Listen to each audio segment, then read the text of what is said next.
बिस्मिल्लाहिर्रहमानिर्रहीम। Viewers, logic gate की series में हम 3 बेसिक लॉजिक गेट्स को डिस्कस कर चुके हैं। सबसे पहले हमने नॉट गेट से स्टार्ट किया था और नॉट गेट को हमने 3 मुख्तलिफ तरीक़ों से बनाना सीखा था। उसके बाद हमने आर गेट को 3 मुख्तलिफ तरीक़ों से बनाना सीखा और उसके बाद एंड गेट को भी 3 मुख्तलिफ तरीक़ों से बनाया। उम्मीद है कि आपने ये वीडियोस देख ली होंगी।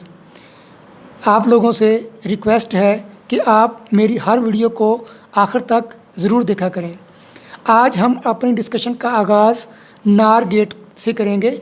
इस वीडियो में हम नार गेट की लॉजिक को स्विचेस की मदद से इम्प्लीमेंट करना सीखेंगे। NOR gate basically NOT OR gate होता है। इसका मतलब ये होता है कि अगर हम आर गेट की आउटपुट को इन्वर्टर की मदद से इन्वर्ट कर दें तो वही सर्किट जो है हमारे लिए नार गेट का काम करना शुरू कर देता है। लेकिन आज की इस वीडियो में हम नार गेट को नॉट गेट से नहीं बल्कि स्विचेस की मदद से बनाना सीखते हैं। चलें अब हम अपने डिस्कशन को शुरू करते हैं। व्यूअर्स, नार गेट के लिए ये हमारी पहली वीडियो है। इस वीडियो में हम नार गेट की लॉजिक को स्विचेस की मदद से इम्प्लीमेंट करना सीखेंगे। इसके बाद वाली वीडियोस में हम नार गेट को पॉसिबल वेज में कैसे बनाते हैं वो सीखेंगे। चलें अब हम अपनी वीडियो को शुरू करते हैं। आप इस पेपर पे नार गेट का सिंबल देख रहे हैं। इसकी 2 इनपुट्स हैं, ए एंड बी, और एक्स जो है ये इसकी आउटपुट है जो कि आर गेट का कॉम्प्लीमेंट है। ए प्लस बी ये आर गेट की लॉजिक है। इसके ऊपर जो बार है इसका मतलब है कॉम्प्लीमेंट, और ये कॉम्प्लीमेंट इस बबल की वजह से है जिसको हम इन्वर्टर या नॉट गेट कहते हैं। अब हम स्विचेस की मदद से नार गेट कैसे बनाते हैं इसकी सर्किट डायग्राम देख लेते हैं।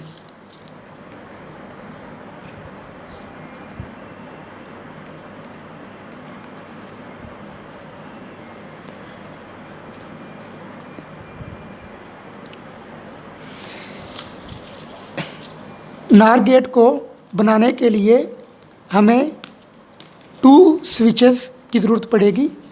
उनको हम पैरेलल में ऐसे कनेक्ट करेंगे।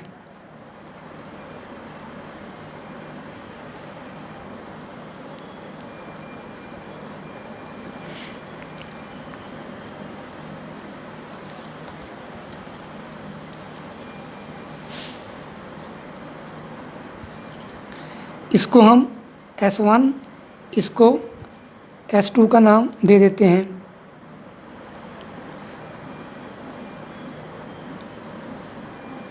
उसके बाद हम यहाँ पे एक 1K का रजिस्टर कनेक्ट कर देते हैं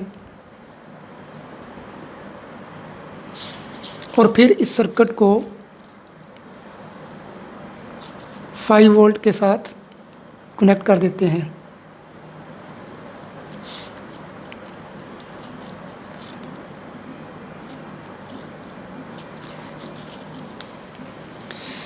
अब हम इन स्विचेस के पैरेलल में एक LED कनेक्ट कर देते हैं जो हमारी आउटपुट को इंडिकेट करेगी।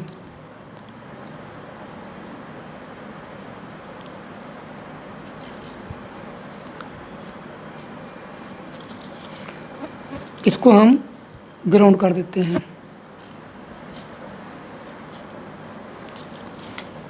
व्यूअर्स, आप देख सकते हैं सर्किट डायग्राम जो है ये कंप्लीट हो चुकी है। अब हम नार गेट को स्विचेस की मदद से वेरीफाई। अब हम नार गेट की वर्किंग को इस सर्किट की मदद से समझते हैं। S1 और S2 ये हमारी इनपुट्स हैं और LED जो है ये हमारी आउटपुट को इंडिकेट करेगी। पहले केस में S1 भी ओपन कर देते हैं और S2 को भी ओपन कर देते हैं। इस केस में करंट ये पाथ फॉलो करेगा, फिर यही करंट रजिस्टर R में से गुजरेगा। हमें पता है S1 और S2 ये दोनों ओपन हैं, इसलिए ये दोनों स्विचेस जो हैं मैक्सिमम रेजिस्टेंस ऑफ़र करेंगे और करंट इन स्विचेस में से फ़्लो करने की बजाय इस एलईडी में से फ़्लो करेगा।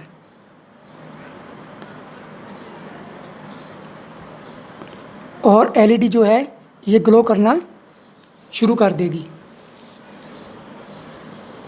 पहले केस में जब दोनों स्विचेस ओपन हैं तो ये एलईडी ऑन हो जाएगी। अब हम सेकंड केस देखते हैं। S1 को क्लोज़ कर देते हैं और इसको ओपन रहने देते हैं। जब हम S1 को क्लोज़ करेंगे तो ये शॉर्ट सर्किट हो जाएगा। इन पॉइंट्स के दरमियान रेजिस्टेंस जो है वो ज़ीरो हो जाएगी या मिनिमम हो जाएगी। अब करंट इस क्लोज पाथ को फॉलो करेगा और एलईडी में से जो करंट है वो ज़ीरो हो जाएगा और हमारी एलईडी जो है ये ऑफ हो जाएगी। थर्ड केस में S1 को हम ओपन कर देते हैं और S2 को क्लोज़ कर देते हैं। अब हम इसको ओपन कर देते हैं और S2 को क्लोज़ कर देते हैं। जब हम S2 को क्लोज़ करेंगे तो ये स्विच जो है ज़ीरो रेजिस्टेंस ऑफ़र करेगा और करंट इधर जाने की बजाय और इधर जाने की बजाय अब इस पाथ को फॉलो करेगा। इस केस में भी एलईडी में करंट ज़ीरो रहेगा और ये एलईडी ऑफ रहेगी। अब लास्ट केस, जब हम दोनों स्विचेस को क्लोज़ कर देंगे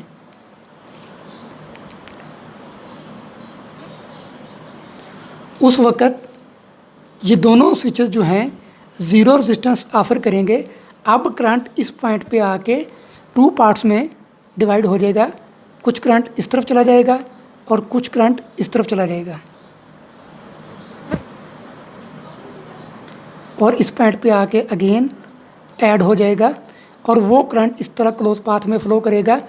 एलईडी में करंट फिर भी ज़ीरो रहेगा और ये ऑफ रहेगी। व्यूअर्स, उम्मीद है आपको सर्किट की वर्किंग समझ आ गई होगी। अब हम इस सर्किट डायग्राम के मुताबिक सर्किट को ब्रेडबोर्ड के ऊपर लगाते हैं। अब हम इस सर्किट को प्रैक्टिकली वेरीफाई करते हैं। मैंने इस सर्किट डायग्राम के मुताबिक ब्रेडबोर्ड के ऊपर सर्किट को लगा लिया है। ये वाला जो स्विच है इसको हमने S1 कहा है और इसको S2 कहा है। ये 1K का रजिस्टर है और ये हमारी एलईडी है जो आउटपुट को इंडिकेट करती है। ये LED as a power indicator इस्तेमाल की गई है। फर्स्ट केस में आप देख सकते हैं S1 और S2 दोनों ओपन हैं और हमारी एलईडी जो है ये ऑन है। अगर हम S1 को क्लोज़ करें और S2 को ओपन रहने दें तो हमारी एलईडी जो है ये ऑफ हो जाएगी। व्यूअर्स देखें, जैसे ही मैंने S1 को क्लोज़ किया और S2 को ओपन रहने दिया हमारी आउटपुट ज़ीरो हो गई या हमारी एलईडी ऑफ हो गई। अब हम थर्ड केस में S1 को ओपन कर देते हैं और S2 को क्लोज़ कर देते हैं। जैसे ही हमने S2 को क्लोज़ किया अगेन हमारी आउटपुट जो है वो ज़ीरो हो गई। अब लास्ट केस में हम S1 और S2 दोनों को क्लोज़ कर देते हैं और हमारी आउटपुट अगेन ज़ीरो हो जाएगी। व्यूअर्स, आप देख सकते हैं ये वाला सर्किट जो है नार गेट को इम्प्लीमेंट कर रहा है। उम्मीद है आपको ये वीडियो पसंद आई होगी। आप इस वीडियो को अपने दोस्तों के साथ शेयर करें। शुक्रिया।